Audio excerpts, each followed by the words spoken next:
नमस्कार, जी पंजाब हरियाणा हिमाचल देख रहे हैं आप। मैं हूं आपके साथ मनप्रीत। बुलेटिन का करेंगे आगाज और बात सबसे पहले विधानसभा के शीतकालीन सत्र की, जिसका आज चौथा और आखिरी दिन है। और आज शून्यकाल में विपक्ष सत्ता पक्ष को कई मुद्दों पर घेर सकता है। वहीं मंगलवार को सत्र के तीसरे दिन डिप्टी सीएम दुष्यंत चौटाला ने बड़े ऐलान किए। दुष्यंत चौटाला ने जानकारी दी कि हिसार में एलिवेटेड रोड बनेगा, जिसकी लंबाई करीब 9 किलोमीटर की होगी। डीपीआर बनते ही 2022 में काम शुरू हो जाएगा। रोड से शहर के लिए प्रवेश और निकास मार्ग भी बनाए जाएंगे। दरअसल प्रश्नकाल के दौरान उप मुख्यमंत्री दुष्यंत चौटाला ने इस बात की जानकारी दी। इसके अलावा सदन में चर्चा के दौरान शहरी स्थानीय निकाय मंत्री अनिल विज ने जवाब दिया कि नगर परिषद का गठन का प्रस्ताव मिला है, इस पर विचार किया जा रहा है। साथ ही असंध से कांग्रेस विधायक शमशेर सिंह गोगी ने असंध से राजकीय विद्यालय में स्टेडियम बनाने का मुद्दा भी उठाया। नगर पालिका पटौदी, नगर पालिका हेली मंडी तथा 6 गांवों नामतः रामपुर, मिलकपुर, छावन, नरेड़ी, जनोला व मिर्जापुर को सम्मिलित करके नगर परिषद का गठन करने के लिए दिनांक 13/12/21 को उपायुक्त गुरुग्राम से प्रस्ताव प्राप्त हुआ है, जो विचाराधीन है। निरीक्षणाधीन है। समय अनुसार उचित निर्णय ले लिया जाएगा। तो वहीं हरियाणा के डिप्टी सीएम दुष्यंत चौटाला ने दिल्ली के एसोचैम की बैठक में हिस्सा लिया। बैठक में भारतीय वाणिज्य और उद्योग मंडल के दिल्ली एनसीआर के सदस्य शामिल भी हुए। सभी सदस्यों ने डिप्टी सीएम दुष्यंत चौटाला को अपनी प्रेजेंटेशन दी। बैठक में उद्योगों को बढ़ावा देने और इंफ्रास्ट्रक्चर मजबूत करने पर चर्चा की गई। खास बैठक हुई। हरियाणा के डिप्टी सीएम दुष्यंत चौटाला ने दिल्ली में एसोचैम की बैठक में हिस्सा लिया। भारतीय वाणिज्य और उद्योग मंडल की दिल्ली एनसीआर में खास बैठक हुई। सदस्यों ने डिप्टी सीएम दुष्यंत चौटाला को अपनी प्रेजेंटेशन दी।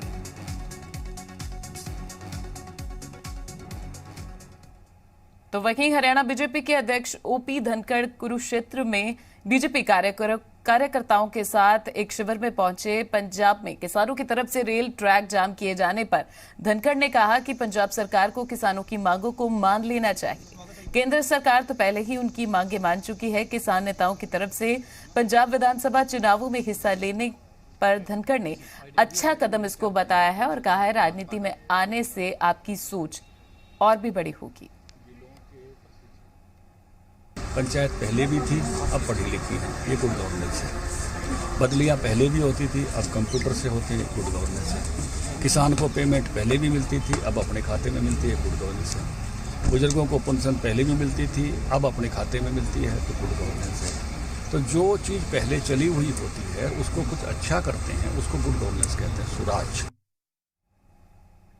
तो वहीं कुरुक्षेत्र में पूर्व मुख्यमंत्री और नेता विपक्ष भूपेंद्र सिंह हुड्डा ने पूर्व सांसद डॉक्टर रामप्रकाश से मुलाकात की। मनोहर सरकार को निशाने पर लेते हुए हुड्डा ने कहा कि किसानों को लेकर सरकार की मंशा बिल्कुल ठीक नहीं है, वो एमएसपी नहीं देना चाहते। उन्होंने यह भी कहा कि किसानों पर दर्ज मुकदमे जल्द वापस लिए जाएं और शहीद हुए किसानों को आर्थिक मदद दी जानी चाहिए।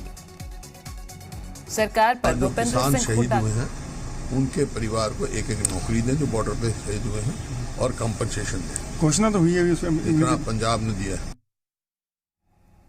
तो वहीं हरियाणा कांग्रेस अध्यक्ष शैलजा कुमारी पंचकुला पहुंची, जहां उन्होंने हरियाणा वोकेशनल टीचर्स एसोसिएशन और आंगनवाड़ी कार्यकर्ताओं और हेल्पर यूनियन के धरनों को समर्थन किया। इस दौरान हरियाणा के पूर्व उप मुख्यमंत्री चंद्रमोहन, हरियाणा प्रदेश महिला कांग्रेस अध्यक्ष सुधा भारद्वाज और कालका से विधायक प्रदीप चौधरी समेत कई नेता वहां पर मौजूद रहे।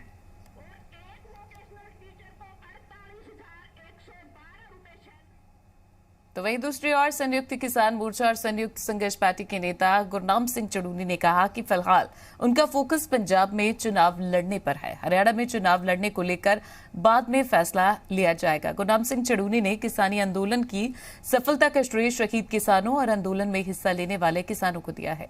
साथ ही गुरनाम सिंह चड़ूनी ने कहा कि अगर किसानों की अन्य मांगे पूरी नहीं हुई तो फिर से आंदोलन होगा।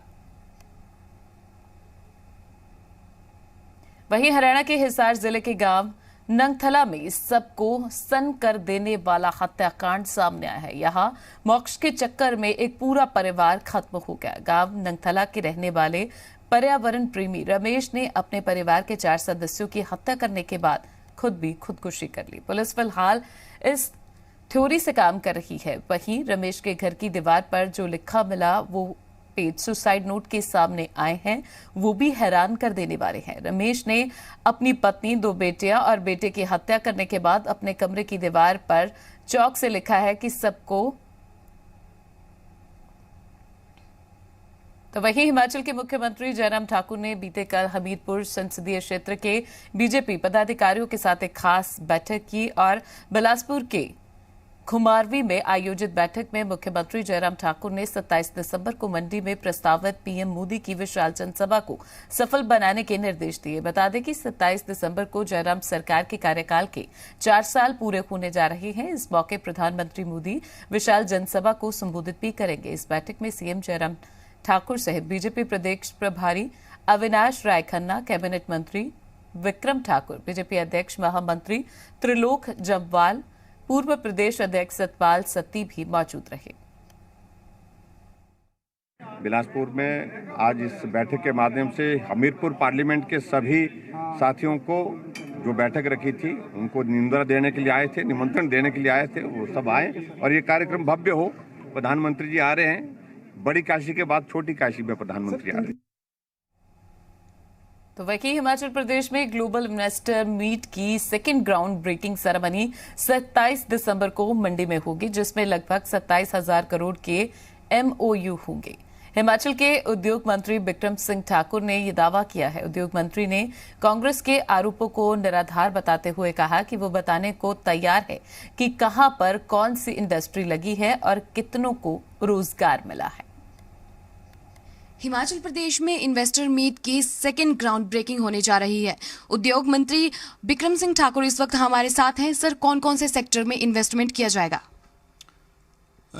ये जो हमारी सेकेंड ग्राउंड ब्रेकिंग हो रही है, इसमें ज़्यादातर जो इंडस्ट्री के केसेस आएंगे, लेकिन उसके अलावा इसमें टूरिज्म के केसेस हैं, एजुकेशन के केसेस हैं, आयुष के केसेस हैं और एक लंबी लिस्ट है। उसमें लगभग 12-13 डिपार्टमेंट जो हैं वो इन्वॉल्व हैं।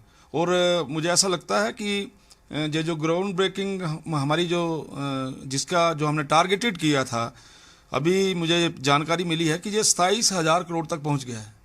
अभी हम और चीज़ों को भी देख रहे हैं, मुझे लगता है इससे ज़्यादा टारगेटेड होगा, ऐसा मेरा मानना है। सर, पहली ग्राउंड ब्रेकिंग में जो MOU साइन हुए थे वो कितने धरातल पर उतर पाए हैं, कितनों पर कार्य शुरू हो चुका है?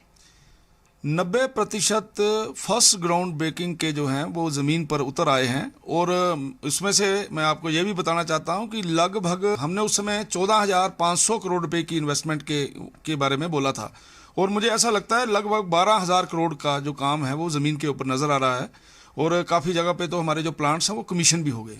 वही सर, विपक्ष की बात करें तो उनका मानना ये है, उनके आरोप हैं ये कि सरकार लगातार नई नई नीतियां बना रही है, नए नए प्रोजेक्ट, नए नए कार्य ला रही है, लेकिन धरातल पर उन कार्यों को नहीं उतारा जा रहा है। और फर्स्ट ग्राउंड ब्रेकिंग जो हुई थी उस पर भी विपक्ष का ये कहना है कि अब तक उनके कार्य जो हैं वो नहीं शुरू हो पाए हैं।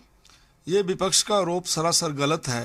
फर्स्ट ग्राउंड ब्रेकिंग की सफलता के बाद ही हम सेकेंड ग्राउंड ब्रेकिंग की तरफ बढ़े हैं और मैं तो उनको सारी चीज़ें ब्लैक एंड वाइट में भी बता सकता हूँ, कौन कौन सी इंडस्ट्री यहाँ लगी है, किस इंडस्ट्री के अंदर कितनी एम्प्लॉयमेंट मिली है और मुझे इस बात की संतुष्टि है। और मैं धन्यवाद करना चाहता हूँ श्री जयराम ठाकुर जी का, जिन्होंने पूरा इंटरेस्ट दिखा के पूरी गंभीरता के साथ इस काम को किया है। और सेकेंड ग्राउंड ब्रेकिंग में इतना बड़ा निवेश जो है हिमाचल प्रदेश में आने वाला है, निश्चित तौर से इससे जो हिमाचल प्रदेश के नौजवान हैं उनको इसका फ़ायदा मिलेगा, ऐसा मेरा मानना है। कैमरामैन अशोक सोनी के साथ समीक्षा राणा, जी मीडिया, शिमला, हिमाचल प्रदेश।